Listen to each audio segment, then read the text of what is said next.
जय श्री कृष्ण साथियों। आज मैं आपके सामने एक ऐसी दिव्य कथा लेकर आई हूं जो सिर्फ सुनने भर से ही मन की सारी अशुद्धियां दूर कर देती है। आज हम बात करेंगे मोक्षदा एकादशी की, जिसे पितरों की मुक्ति देने वाली, जीवन का अंधकार मिटाने वाली और आत्मा को परम शांति देने वाली तिथि कहा गया है। कहा जाता है कि इस दिन किया गया छोटा सा भी पुण्य अनेक जन्मों के कर्म बंधनों को काट देता है। आप ध्यान से सुनिएगा, क्योंकि आज की यह कथा सिर्फ कथा नहीं है, यह ज्ञान है, यह प्रतीक है और यह उस दिव्यता का प्रमाण है जिससे मनुष्य अपने पाप, अपने दुख और अपने संकटों से पार पा सकता है। तो आइए शुरू करते हैं मोक्षदा एकादशी की यह पवित्र कथा। एक ऐसी कहानी जिसने एक बेटे के प्रेम से पूरे वंश को मुक्ति दिलाई। बहुत समय पहले चंपकपुरी नाम का एक दिव्य नगर था। यह नगर अपने नाम की तरह ही सुगंधित और सुंदर था।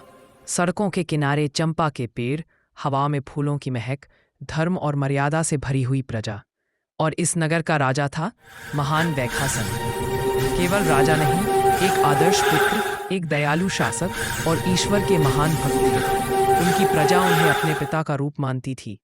लेकिन एक रात एक ऐसा दृश्य उनके सामने आया जिसने उनका जीवन ही बदल दिया।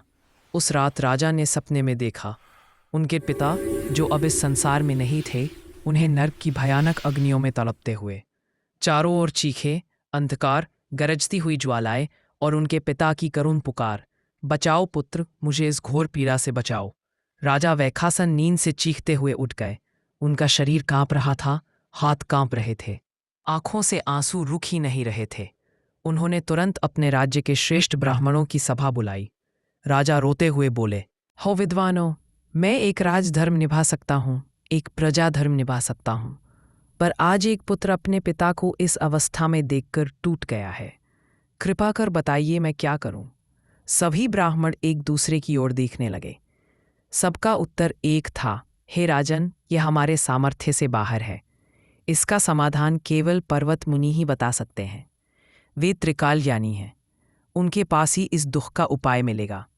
राजा ने बिना क्षण खोए घोड़ा तैयार करवाया और अकेले ही पर्वतीय जंगलों की ओर निकल पड़े। घने जंगल, ऊंचे पर्वत, पंछियों की ध्वनि और हवा में शांति भर देने वाली एक दिव्यता, सब कुछ संकेत दे रहा था कि कोई महान साधक यहाँ निवास करता है। आखिरकार वे आश्रम पहुंचे, जहाँ ऋषि, यज्ञ, मंत्रोच्चारण और तप की अग्नि से प्रज्वलित वातावरण था। बीच में बैठे एक पर्वत मुनि सूर्य के समान तेजस्वी और महासागर की तरह शांत दिखाई दे रहे थे।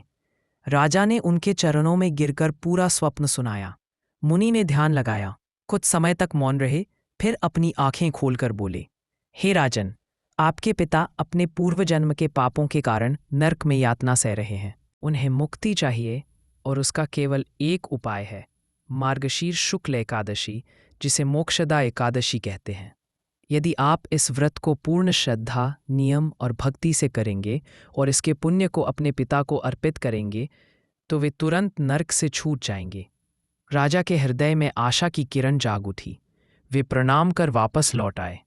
कुछ ही दिनों में वह पावन तिथि आ गई, मोक्षदा एकादशी। राजा ने ब्रह्म मुहूर्त में उठकर गंगा स्नान, हवन, जप, ध्यान सब कुछ शास्त्रानुसार किया।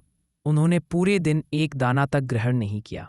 रात्रि में उन्होंने दिया जलाकर ईश्वर से प्रार्थना की, हे प्रभु, मेरे पिता को मुक्ति दीजिए। जैसे ही मध्यरात्रि हुई, अचानक आकाश से एक दिव्य प्रकाश उतरा और उसमें राजा के पिता प्रकट हो गए। लेकिन अब उनका स्वरूप नरक से पीड़ित आत्मा का नहीं, बल्कि प्रकाश से भरा हुआ दिव्य देह था। उन्होंने राजा को आशीर्वाद देते हुए कहा, पुत्र, तुम्हारे व्रत, तुम्हारी भक्ति और तुम्हारी करुणा ने मुझे नरक से मुक्त कर दिया है। तुम सच्चे अर्थों में एक आदर्श पुत्र हो। राजा रो पड़े। पिता ने आगे कहा, लेकिन पुत्र, जैसे तुमने मुझे मुक्त किया है, वैसे ही हमारे कुल के अन्य लोग, मेरे भाई और अनेक जीव नरक में कष्ट पा रहे हैं। यदि तुम्हारी इच्छा हो तो तुम उनका भी उद्धार कर सकते हो। राजा ने हाथ जोड़कर कहा, तात, यदि यह मेरे सामर्थ्य में है तो मैं सबका उद्धार करूंगा। आकाश से आवाज आई, तो पुत्र, उसी एकादशी व्रत का पालन उनके लिए भी